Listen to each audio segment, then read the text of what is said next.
One day, while typing away on my computer, I got a call from my sister, Anna, in the middle of the workday. This was unusual because we weren't particularly close and usually only talk a few times a year. From the second I picked up, I knew something was wrong. "Adelia?" she asked, sounding stressed. "Yes," I answered. "What's going on?" "It's our Uncle Jim. He fell again." I sighed. My Uncle Jim and I were very close when I was growing up. He stepped in to help my mom with Anna and I after our father died and was the only father figure I knew. Up until last year, he was very healthy. About a year ago, he fell off a ladder one day while painting his living room and his mobility never fully recovered. He'd fallen earlier in the month and sprained his wrist. He also had his electric shut off a few months back due to forgetting the bill. He seemed to be losing his self-sufficiency bit by bit. "I know you don't want to hear this, but I think it's time we started looking at nursing homes for him," Anna said.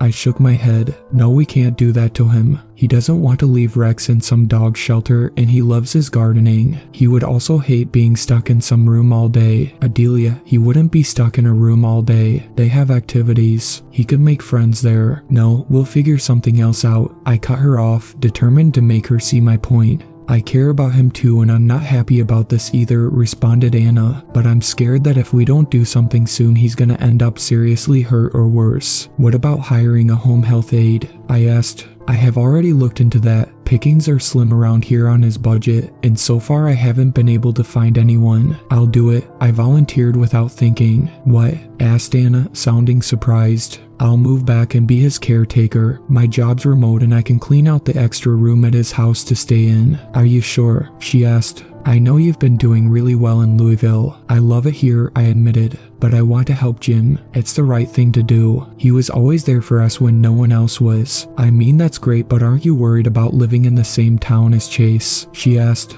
I sighed. "The protection order's still in effect, and Jim has plenty of guns and a big dog. I think I'll be okay." "Well, I gotta get off the phone, but if you're serious about this I can talk to Jim." "I am," I responded. After ending the call I sat there in shock. I knew I wanted to be there for Jim, but I couldn't believe I was moving back to the small West Virginia town I had to flee just 4 years ago. I spent the next 2 weeks packing my things and tying up the loose ends of my brief stint in the city. I knew I would miss it. While a lot of my friends craved the wide open spaces, farmland, and light traffic of smaller towns, I felt nothing but dread the second I left city limits. I enjoyed growing up in the small town, but as I got older the facade of it being a safe and quiet place began to disappear. Things seemed to get really bad when a local factory closed, leaving many people out of a job. Drug use was also rampant in the area, and an increase in theft and property crimes followed. Small businesses closed due to the lack of income, and it was generally accepted that anyone who didn't move away would likely spend their lives in poverty. The lack of employment wasn't the only reason I left. I was a freshman in high school when I met Chase, who was a senior. I quickly fell for him and moved in with him immediately after graduation. Although he'd been controlling throughout our relationship, I never knew he was capable of violence until his first outburst a few months into us living together. I left a year later. Unfortunately, Chase didn't take the breakup well and immediately began stalking me. I would often notice his car driving past my home and place of employment. He also wrote me unhinged letters accompanied by flowers. I went to local police several times for help and was basically laughed off or told this was just a relationship issue that I needed to work out. Chase had a cousin in the police force, which likely didn't help my case. I had few ties to the small town, especially after my mom passed, and decided the most rational option would be to leave. I arrived at Uncle Jim's just a few days after the call from Anna. Anna and her husband stayed for a few hours to help me get settled in. Jim seemed really glad to have me around. As much as I hated to admit it, I could see why Anna was thinking about a nursing home. Jim would insist on doing everything himself, and within the first week there were a few fall scares and forgotten pots on the stove. Eventually he started to feel more comfortable with me helping around the house and seemed to enjoy having more time to just sitting on the porch with Rex. Even though I missed the city, I began to feel somewhat more comfortable at Jim's. I still felt a tad uneasy when I went into town, though, because Chase still lived locally. More than anything, I found myself getting bored. I didn't have any real friends here and there wasn't much to do. One evening, I found myself taking a drive after Jim went to bed. I just needed to get out of the house for a while. I stayed away from town and was listening to music with my windows down on the back roads. I was actually having a pretty good time until I noticed a truck behind me. I didn't think much of it at first, but they seemed to be gaining on me despite the fact that I was driving well over the speed limit. There weren't any other cars, so I figured they would pass me. They didn't. I glanced up at the rear view mirror and quickly looked back down. The driver was a male, around my age. I couldn't see him that well, but he did look a lot like Chase. It was hard to say for certain since I hadn't seen him in years. The truck continued to aggressively follow me. I began panicking, fear welling up into my chest. I reached into my purse for my phone. Damn it, it wasn't there. I remembered putting it on the charger and I must have forgotten to take it off. I could feel myself start to hyperventilate, but I knew I had to stay in control. Abruptly and without thinking, I took a sharp right turn onto a single-lane dirt road. Despite it being dark, I turned off my headlights and sped forward. I took a few random turns, one left, one right, then another left. Luckily, I didn't see any sign of the truck once I turned off. I began to wonder if I overreacted. Maybe it wasn't Chase after all. Anyway, the driver still seemed questionable. Why tailgate someone for so many miles out in the middle of nowhere when you could easily pass? I quickly realized that I didn't know where I was. Great.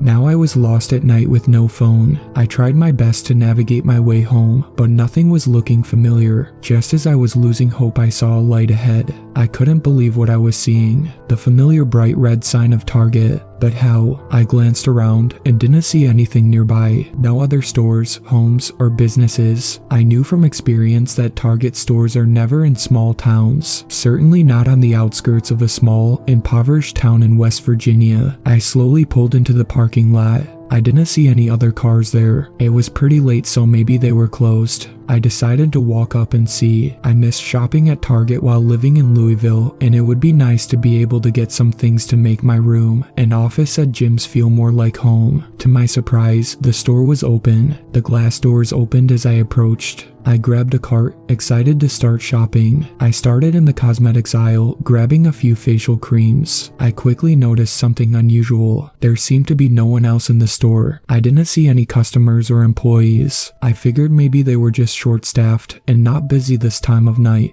I also noticed there was no music playing overhead. The only sound I could hear was the light buzzing of the fluorescent lights. I continued to walk through the aisles and made my way to home decor. I saw a cute storage ottoman that would be a great fit for my room. When I picked up the box, I noticed it was covered in a thick layer of dust. I coughed. I glanced around and noticed a few items similarly covered. I continued with my shopping, albeit slightly annoyed at the dust. I was looking at some containers on a lower shelf when I noticed black shoe prints on the ground. This place wasn't very clean for a Target, but I shrugged it off. I would need to get used to things being different. I remembered that Jim had mentioned needing some more ibuprofen, so I decided to take a look at the medical aisle. I was grabbing a box of ibuprofen when I noticed a row of nebulizers. While I wasn't surprised to see this in the medical aisle, I was shocked at how many types they had and how much of the shelving they took up. The first few rows consisted of ones I'd seen before when my mom was in the hospital, but as I glanced down I noticed more unusual looking medical devices. They looked vaguely familiar, like maybe I'd seen them before in an antique store. Some looked brand new while others were rusted and covered in dust.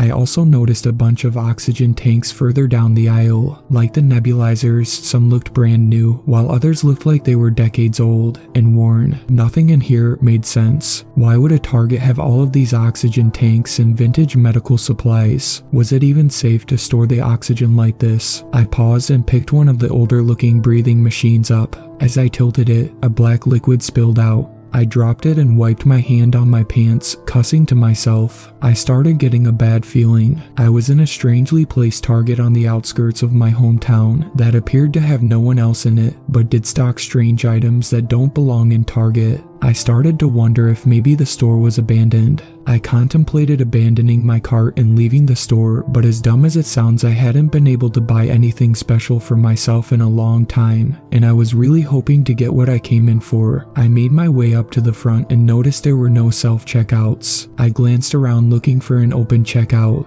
The lights on each line were off and I didn't see any workers. "Hello," I called out hesitantly. There was no response. I was starting to walk back towards the doors when I noticed a worker. His back was turned, but I recognized the red shirt. "Hey," I called out. He didn't answer and continued walking away. Feeling frustrated, I decided to head home. As I tried to leave, the glass doors stood still. I tried pulling them apart, but they wouldn't budge. My heart began to pound. I felt trapped like a caged animal. I was stuck, alone, in this weird store that defied all common sense. Out of the corner of my eye, I noticed a clock. It was 10 in the afternoon on the dot. I started to reason with myself. Yes, the store's a little off compared to the Targets where I was from, but the doors are probably only locked because they close at 10, and maybe the employee was just wearing AirPods or had hearing issues. I started walking back through the store and saw the employee. His back was turned again, and he was walking ahead of me. I continued to try to call out to him with no response. Finally, I got close enough and tapped him on the shoulder. He turned his head to reveal a blank canvas of skin with no facial features present. This person, or whatever it was, has no eyes, mouth, or nose. I jumped back in horror and ran. I ran further into the store, not stopping to look back. I couldn't believe how big the store was. I'd been running for so long without hitting a wall or seeing another exit, and the store appeared to go on indefinitely. I noticed that the light was becoming dimmer and dimmer as I went forward. It was almost in the dark by the time I stopped running. The setup and merchandise of the store was becoming less and less familiar as I went further in. The aisles in the darker section of the store were filled with bags of coal, rusty-looking gas masks, and a variety of tools that looked decades old. I noticed that I was hearing faint noise, footsteps, and hushed voices. I glanced around to see that there were other people in the store. At first I felt relieved, especially when I saw they had faces, unlike the employee, but then I noticed something was off. All of the people were covered head to toe in a sort of black dust. They were also dressed in clothing that looked over 50 years old. Some wore gas masks, others didn't. A few had headlamps. I knew coal mining was a big industry in West Virginia, but nothing here looked modern. One of the men turned to look at me. His eyes widened and he began sprinting towards me, steel pick in hand. I ran but tripped and he quickly caught up to me. He was hovering over me and I was certain the pick would soon be crashing into my skull when another man pushed him away and I took off. At this point I was so deep in the store that it was pitch black. I saw people walking around but tried to avoid being noticed. I saw a small light towards the back of the store. It was a cave with people surrounding it. The entrance glowed orange like a fire was lit. I hid behind a shelf and tried to figure out what they were looking at. Someone emerged from the cave and an empty mine cart followed in tow. A man walked up to it and began emptying huge bags into it, the contents of which crashed against the walls of the trolley. I could see the outline of the last few bits coming out of the bag. Bones. I stood there frozen in terrified silence watching this strange ritual play out. Little did I know it would only get stranger. I heard loud footsteps and the floor vibrated beneath my feet. I could see a shadow from within the cave. It appeared to be hunched over as if it was too tall to stand up straight in the cave. As the figure emerged, I could see it was humanoid in shape and stature, but had a generous display of antlers. I remembered Jim telling us kids legends about Wendigos in the area. He claimed to have encountered one while hunting. I didn't believe him at the time, especially with his track record of telling tall tales, but there was nothing else that could describe what I was seeing. The Wendigo let out what I can only describe as a demonic screech. It spoke in a low, distorted voice. "I need more," it yelled. The man standing next to the trolley said something in a quiet voice that I couldn't make out. The Wendigo lowered its head so it was eye level with the people standing there and snarled, causing a few of them to jump back. It then retreated back into the cave. "What the hell?" I whispered. Just then, a hand covered my mouth. I turned around and noticed it was the same man who pushed the guy who attacked me earlier. His skin was hot to the touch, almost burning my lips. I tried to scream, but he tightened his hand around my mouth. He whispered to me, "You need to stay quiet or you're going to end up in that mine cart. If you keep quiet, I'll help you get out." Apprehensive, I nodded. He took his hand off. He glanced around and motioned for me to follow him. He pulled me off into an aisle as there were a lot of people walking back from the cave. "We need to give everyone a few minutes to clear out before looking for the way out," he said. "There's a janitor's closet up front. We need to make a beeline for it and stay as quiet as possible." We were able to get into the closet safely. The man lit up some archaic looking lantern, and I was able to see his face for the first time. He looked to be in his late 20s and was covered in soot like the others. Despite his gritty appearance, he had kind-looking eyes. "What is this place?" I asked, stammering. The man chuckled. "It's whatever you want it to be. For some it's a bar, others a casino. Hell, I've even seen it be a strip club." I gave him a confused look. "Look, I don't have time to go into all the fairy tales and lore behind this place, but it's basically the perfect storm of cryptids and angry human spirits," he explained. "West Virginia hasn't treated its people so well for a long time and hasn't treated the environment much better. When you have hundreds of people dying in early and ugly deaths because of unsafe working conditions, their spirits tend to stick around. The cryptids weren't happy with their land being invaded, so we teamed up, and here we are. The cryptids require so many human sacrifices each year in order to maintain their alliance with the human spirits. The human spirits are happy to pitch in because most here are full of rage and want revenge on the people living now for enjoying the fruits of their labor." I stated to him, "My name's Andrew, by the way," he said casually. "So this place is like a live trap for humans?" I asked. Andrew nodded. "Pretty much. People who happen to pass by see something that would draw them in, like moths to a porch light." I felt embarrassed. I fell for thinking a target would be in the middle of nowhere. "Were you a coal miner?" I asked, trying to wrap my head around this. Andrew nodded. "Yeah, I died way before you were ever born." "Was it a collapse?" I asked. "No, it was lung complication," he responded. "Wait, so if all the human spirits here are angry and need sacrifices, why are you helping me?" I asked.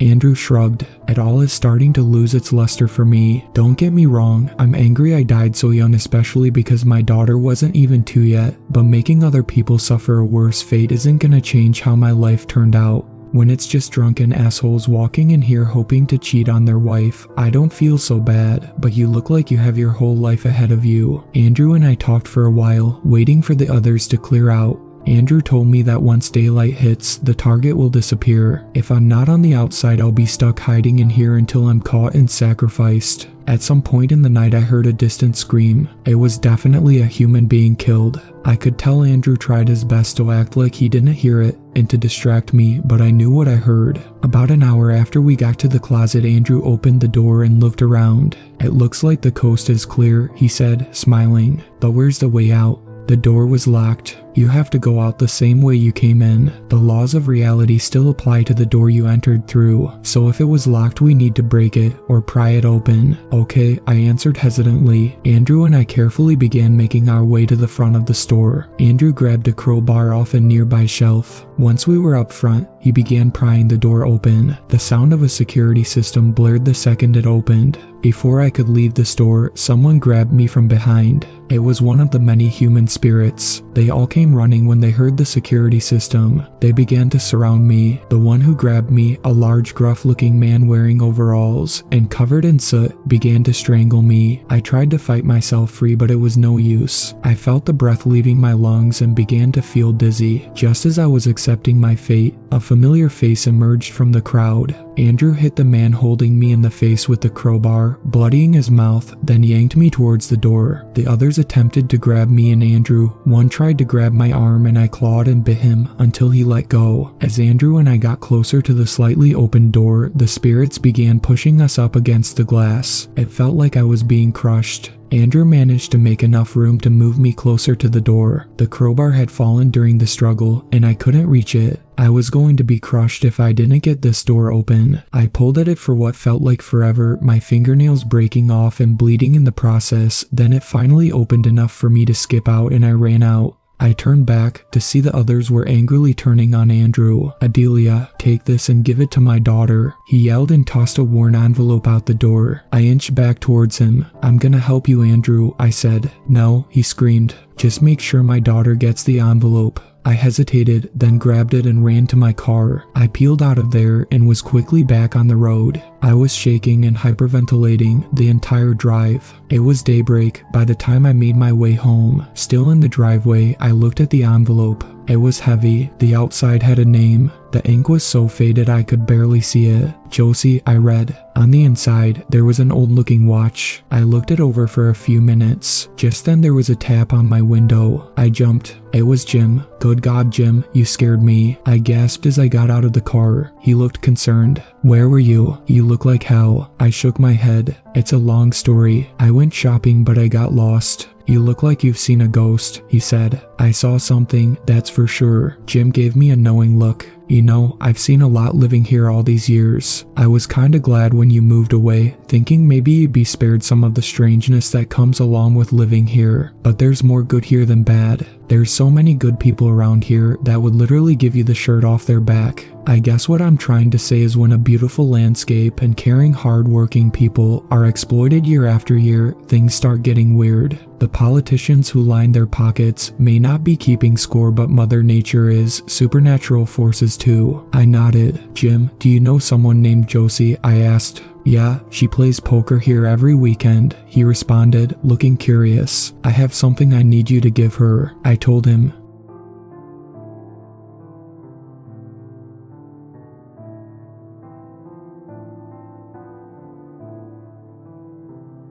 Thank you to my superfans, Sweet Black Swan, Tacy, and Brooklyn. I really appreciate you guys supporting my channel, and I look forward to making more content for everyone.